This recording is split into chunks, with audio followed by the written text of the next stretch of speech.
Hello students, today's our topic is Coulomb's law in vector form for multiple charges, more than two charges.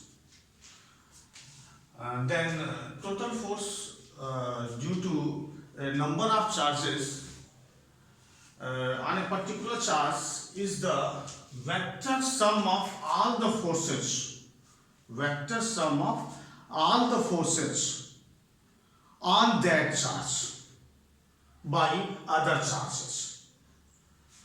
Suppose करिए हमारे पास more than two charges हैं. Let we have more than two charges means let we have charge Q1, Q2 and Q3. That we have three charges Q1, Q2 and Q3 which is more than 2. हम दो वाले का तो पढ़ ही चुके हैं. More than 2.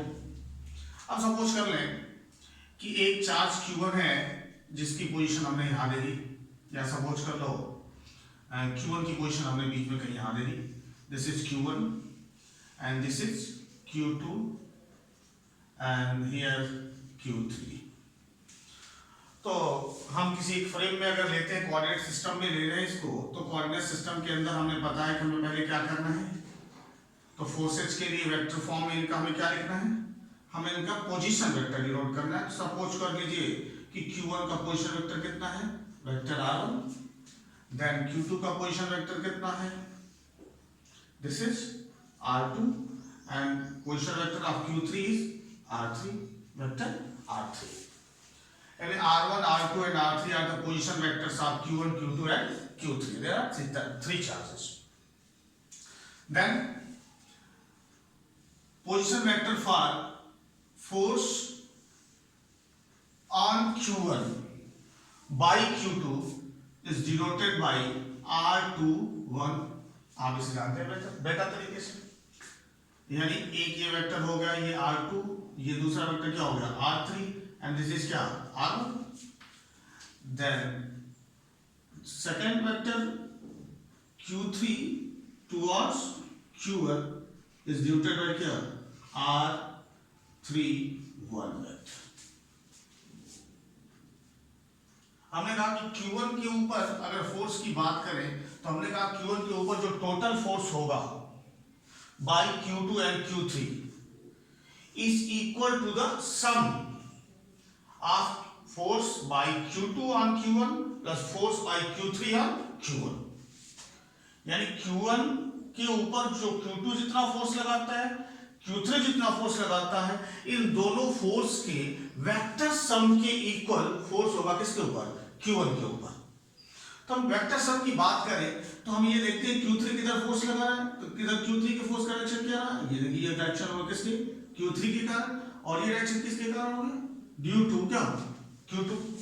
और हम पहले ही पढ़ चुके, लिखने का तरीका हमारे पास क्या होगा, force on one means Q1 by Q2, force on Q1 by Q2, sorry ये होगा Q2 नाम तो क्या होगा Q3, and this is the force on 1 by Q2 vector form. इन दोनों का जो रिजल्टेंट होगा उसका कोई डायरेक्शन होगा, जो भी डायरेक्शन हो उसका, दिस इज F1 सपोज करें.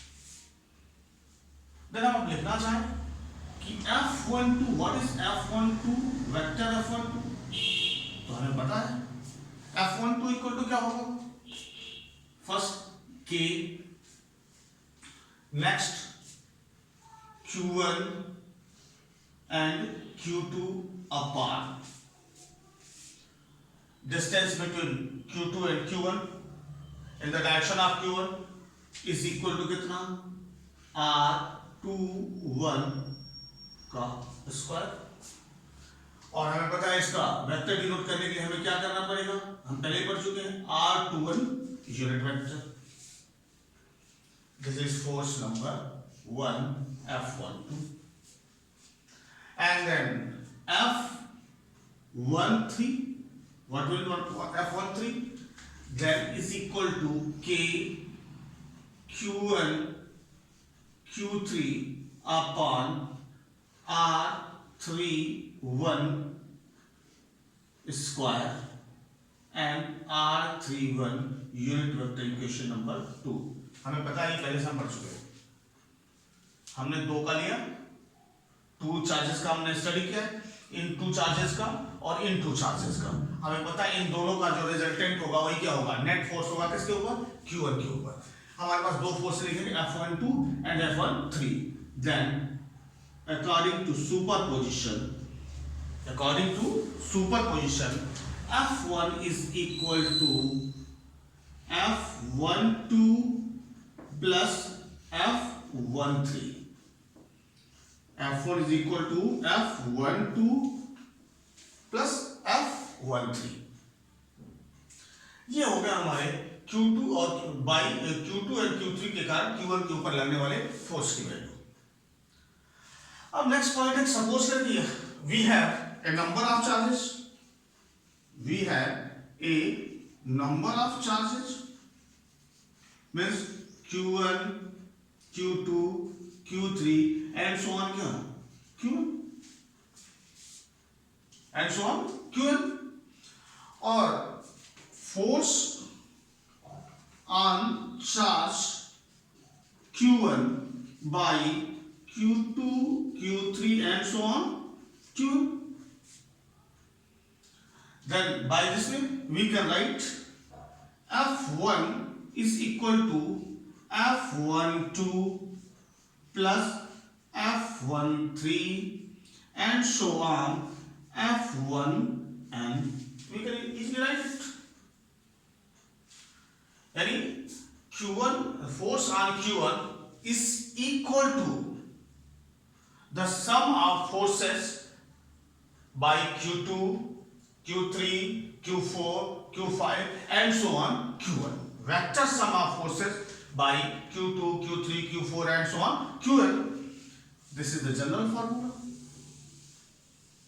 This is the general formula for multiple forces. We can simply write it. We can simply write it in this way. For example, we can write it that F1 is equal to K Q1 Q2 upon R21 square R21 unit vector plus K Q1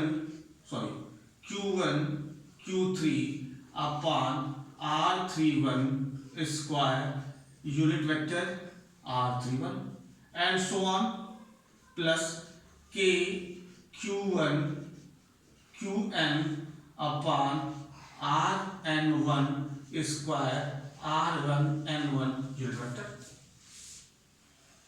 Force F12, F13 and so on F1, and then we can simply write it F1 K common, Q1 common because Q1 इसमें भी है, Q1 इसमें भी है और Q1 इसमें, क्योंकि Q1 के ऊपर हम फोर्स को कैलकुलेट कर रहे हैं. देन Q1 तो सब में कॉमन रहेगा. देन बचेगा क्या, summation of I equal to 2 and अब क्या इसमें बचा, इसमें क्या बचा, तो आपने कहा Q I बचा. अगर I की वैल्यू यहाँ पर क्या रखें हम 2, तो Q1 आ गया, इसको रिप्रेजेंट करेगा. I की वैल्यू 3 रखेंगे तो इसको रिप्रेजेंट करेगा. I की वैल्यू 4 रखेंगे तो इसका अगले स्टेप को रिप्रेजेंट. I की वैल्यू n रखेंगे देन इसको रिप्रेजेंट करेगा. कोई डाउट नहीं. नीचे वाले स्टेप को देख लेते हैं. R mod 2 1 3 1 n1 then RI1 mod square then RI1 unit vector, and this represent the total force on Q1 due to Q2, Q3, Q4 and so on Qn. This is the general formula for the force applied by a number of charges, a multiple charges on a single charge. This is the general formula.